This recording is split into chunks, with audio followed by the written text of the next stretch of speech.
The Karakum Desert is a place of extremes. It's a vast, sun-scorched landscape where the silence is so profound it feels like a physical presence. On a seemingly ordinary day, June 26, 2025, we look back at a mission that shattered this silence forever. 12 years earlier, in 2013, a team of international geophysical engineers set up a remote camp in this very desert. Their mission was straightforward, or so they thought. They were there to conduct deep Earth surveys, searching for untapped natural gas reserves. Armed with ground-penetrating radar and seismic sensors, they were prepared for the harsh conditions. But honestly, they were not prepared for what the desert was hiding just beneath their feet. The sand held secrets older and stranger than any geological formation. The initial days were routine. The team methodically mapped the subterranean layers, their equipment humming a familiar tune of scientific progress. Then, everything changed. At a depth of approximately 900 meters, their drills hit something unexpected. It wasn't rock, nor was it a typical sediment layer. The material that came up was a strange, dark soil, almost black with a metallic sheen. Analysis on site revealed shocking concentrations of iridium and osmium, metals incredibly rare in Earth's crust but common in meteorites. The team was ecstatic, thinking they had found a massive impact crater. But this excitement was short-lived. As one geologist noted in his log, the composition makes no sense. It's too pure, too structured. Almost immediately after breaching this layer, their sophisticated equipment began to fail. GPS units lost their signals, not just intermittently, but completely. Communication systems crackled with static, making contact with the outside world nearly impossible. The ground-penetrating radar, the cornerstone of their mission, started producing phantom images, geometric patterns that flickered on the screens before vanishing. These weren't random glitches. They felt targeted, almost intelligent. The team's lead technician, a man with 20 years of field experience, was baffled. "It's like something is actively jamming us," he reportedly said to the chief engineer. "Something from down there." The unease in the camp grew with each passing hour. The technical malfunctions were unnerving, but something else began to seep into the team's consciousness. A low, almost subsonic hum seemed to emanate from the drill site. A vibration felt more in the bones than heard with the ears. At night, the crew reported vivid, unsettling dreams. They all dreamt of the same thing: vast, dark chambers filled with a soft, pulsing light, and the distinct feeling of being watched by an unseen intelligence. The dreams were accompanied by whispers that seemed to ride the desert wind, words in a language no one could identify, yet they felt disturbingly familiar. The mission had turned from a scientific survey into a psychological ordeal. The situation escalated from strange to terrifying with the disappearance of the chief engineer, Dr. Eris Thorne. Thorne, a man known for his meticulous and cautious nature, had become obsessed with the strange soil. He was last seen heading towards the primary drill site late at night, carrying a high-resolution camera and audio recording equipment. He told a junior engineer he wanted to capture the whispers directly from the source. He never returned. A frantic search revealed no tracks, no sign of a struggle, nothing. It was as if the desert had simply swallowed him whole. His personal gear was gone, but his tent contained his journal, with a final, hastily scrawled entry. "It's not a rock, it's a door, and it's opening." The loss of Dr. Thorne sent a shockwave of panic through the remaining crew. In a desperate attempt to find answers, they tried to access the data from the camp's central servers. They were looking for any security footage or sensor readings from the time of Thorne's disappearance. What they found was even more disturbing. All digital files from the past 48 hours had been wiped clean. This wasn't a simple system crash. Specific data logs, geological readings, and all audio-visual files from the drill site were gone. The camp's IT specialist was horrified. "This is a surgical deletion," he explained. "Someone, or something, knew exactly what to look for and how to remove it without a trace." While the team reeled from the loss of their leader and their data, the on-site biologist was making a breakthrough of her own. Working in a makeshift lab, she analyzed the strange black soil under a powerful microscope.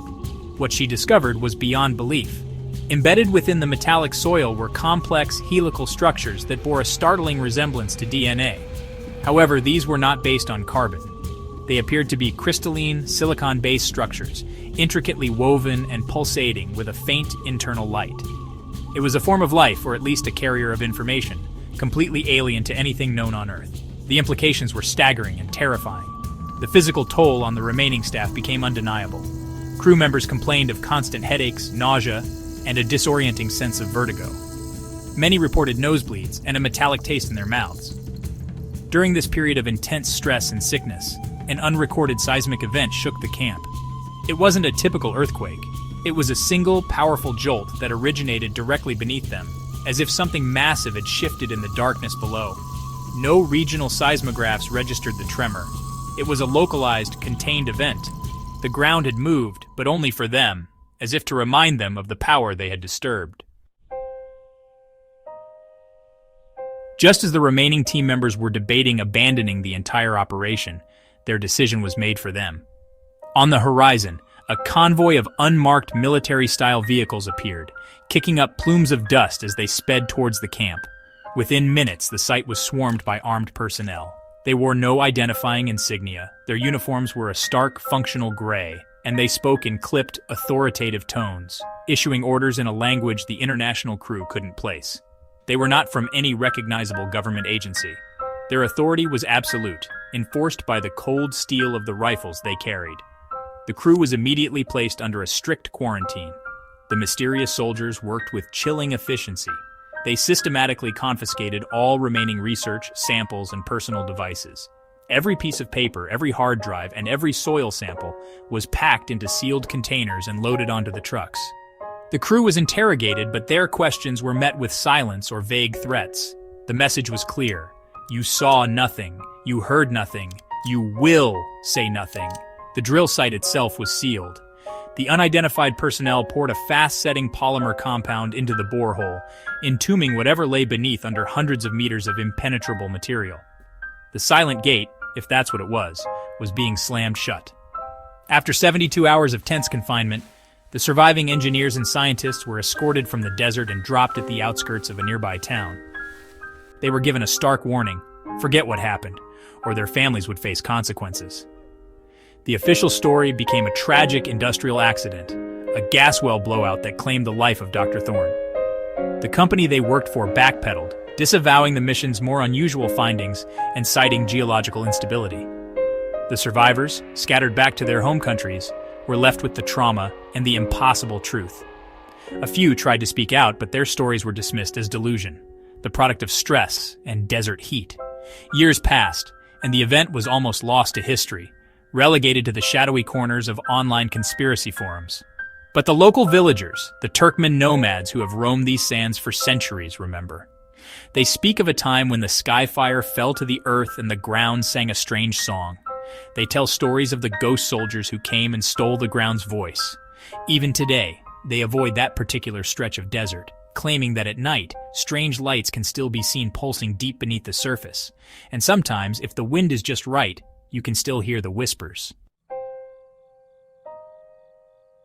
The official narrative was neat and tidy: a tragic accident, a sealed site, a story forgotten by the wider world. But one final terrifying event suggests the story is far from over. Approximately 6 months after the site was sealed, a powerful explosion rocked that remote section of the Karakum Desert. It was not reported in the news. It was only detected by a handful of classified seismic listening posts and spy satellites. The blast was immense, originating from deep underground at the exact coordinates of the abandoned camp. It was a contained subterranean detonation, as if a massive amount of energy had been suddenly and violently released. There was no crater, only a slight subsidence of the land, invisible to the naked eye. The survivors heard the rumors of the explosion through back channels, and it confirmed their deepest fears. Had the entity they disturbed finally broken free? Or was this the work of the mysterious ghost soldiers? A final, desperate attempt to sterilize the site and destroy the evidence of what they had found. The silicon-based DNA, the intelligent jamming, the psychic whispers, it all pointed to something that defied human understanding. The explosion wasn't an ending. It felt like a punctuation mark in a much longer, darker sentence. It was a violent reaction to being discovered, or perhaps a final act of concealment by those who guard Earth's most dangerous secrets. What truly lies beneath the Karakum sands, entombed under a layer of military-grade polymer? Was it an ancient spacecraft? A dormant life form? or a gateway to another dimension. The disappearance of Dr. Thorne and the deletion of his data suggest that he may have captured the ultimate proof, a truth so profound or so terrifying that it had to be erased from existence. The strange phenomena reported by villagers, the continued lights and sounds, indicate that whatever was down there was not destroyed. Perhaps it was only angered. The silence from that region is no longer the peaceful quiet of an empty desert. It is the heavy, watchful silence of something waiting. The story of the Karakum anomaly serves as a chilling reminder. Our planet is full of mysteries we have yet to uncover, and perhaps some we are not meant to. How many other silent gates are scattered across the globe, hidden beneath the ice caps, the deep oceans, or the desolate deserts? What other truths has our own planet concealed from us? The official reports are filed away. The survivors are silenced by fear, but the questions remain, echoing in the quiet places of the world. What did Dr. Thorne see in his final moments? And what will happen when the next unsuspecting team of explorers stumbles upon another one of Earth's hidden secrets?